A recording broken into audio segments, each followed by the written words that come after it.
When I was younger, I used to be very curious about a multitude of things.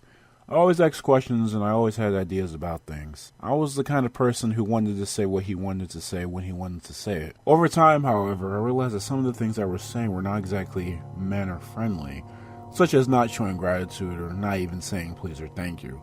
You know, typical kid stuff, if you will. However, when I was trying to apply logic to my ideas and questions, sometimes I'd be shut down, or most of the time, such as when I wanted to speak my mind.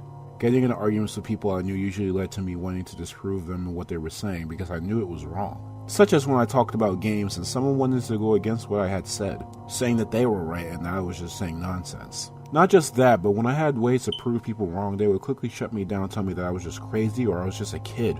Over time, I started to keep more of my ideas and thoughts to myself, and I became more reserved because of it over the years. I went as far as to not even mention many of my hobbies and interests to other people over the years, thinking that they probably didn't even care. I knew that playing video games and running around as fast as I could were not exactly intricate hobbies to some people, so I did not tell anyone of it for a long time. Which is ironic because I've always lived in a household all my life where it was actually okay for you to express how you're feeling because it benefited everyone.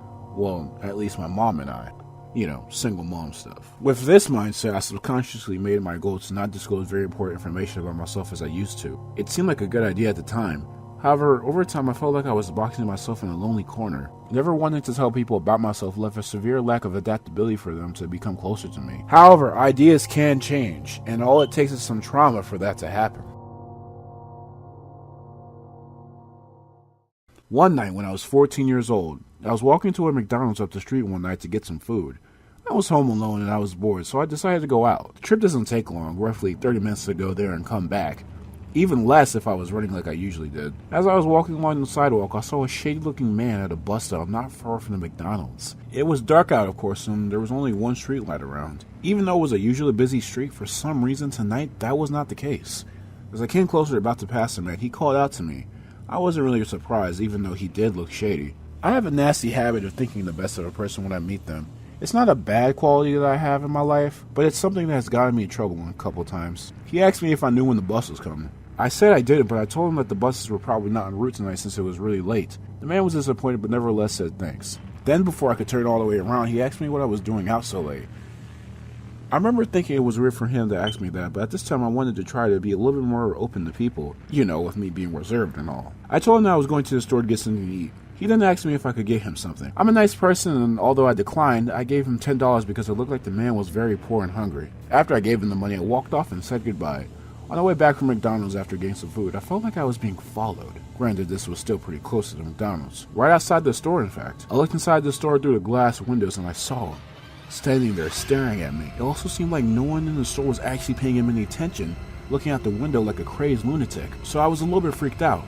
I continued to walk down the barren sidewalk, now silent and still with no traffic anywhere. It was 1 in the morning anyway. I could hear very subtle footsteps behind me. When I looked back, I could see the shadow of the man, just like the one I saw before. It was dark around here, and I could not make his face out at all, but I was scared. It seemed like he started to come towards me, which I ran in the opposite direction as fast as my adrenaline could take me. The man seemed to chase after me as well. I'm a pretty fast runner, but I'm not really good with distance. But my adrenaline that night seemed to think otherwise. I wanted to get away from him as fast as I can. I thought he was going to kill me if he got close to me, so I kept running as fast as I could. I did not want to go straight home, because that would lead him to my house, so I took the even more dark and secluded way home. Even when I did eventually get to the turn to my neighborhood, I ran past it and went to the nearby grocery store that had just closed. I was horrified, but I was still relieved that I didn't tell him where I lived. I felt like I was smart and cunning, but at the same time I was frightened and scared. I was only 14 years old. All he knew was that I was just some random teenager that had wanted to get some food late at night. Even though I felt like I was safe, I still dreaded the thought of going home. My family wouldn't be home until the morning, so nobody would know. But I still did not want the man following me to where I lived so he could do God knows what. After 15 minutes of rivering past dark roads and trees, I finally made it home. I locked the door, closed all the blinds, and especially made sure that all the lights were off. I had gotten away that night. Somehow. Who knows what could have happened if I told him where I lived or even led him back to my house. Luckily, I heard the man was caught by the police a couple days later. What's ironic was that he was actually trying to rob the gas station next to the McDonald's I went to. After the whole situation, I made it my goal not to walk by myself late at night anymore. Even though I do it to this very day, I'm very cautious about it and I really don't actually stay out past 10.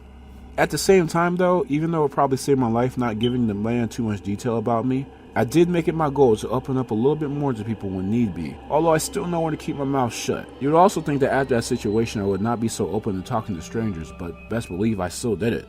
In fact, I actually got better at it. My extroverted personality started to shine through my fake introverted personality more at the time anyway, so I didn't mind. My mom always tells me to be aware of my surroundings, and sure enough, I've kept that mindset close to me to this day. Although it does not hurt to be friendly to people you do not know, it's always a good thing to be a little more cautious in the back of your mind. If I could relive that whole situation, I would have never walked out that door on that cold December night all those 4 years ago. Hey, what's going on, guys? KamyKam here once again, and what you just listened to was my pseudo creepypasta that I made for a school project that I had to do. For this project, I had to describe a time where I actually chose whether or not to disclose certain information about myself, and it was a very interesting project to do. Actually, it was turned in late because I had stuff going on, but I was writing the second part down, and I was like, hey, this could be a great creepypasta. And by the way, this story is actually not true. I was going to write a real story for this, but I couldn't think of one at the top of my head, and the one that I could think of kind of hit a little bit too close to home, if I just had to say it. But after I wrote the script, I was like, hey, might as well make this into a video. I mean, it's almost Halloween. So I hope you guys enjoyed this. I was actually thinking about reading more creepypastas on this channel.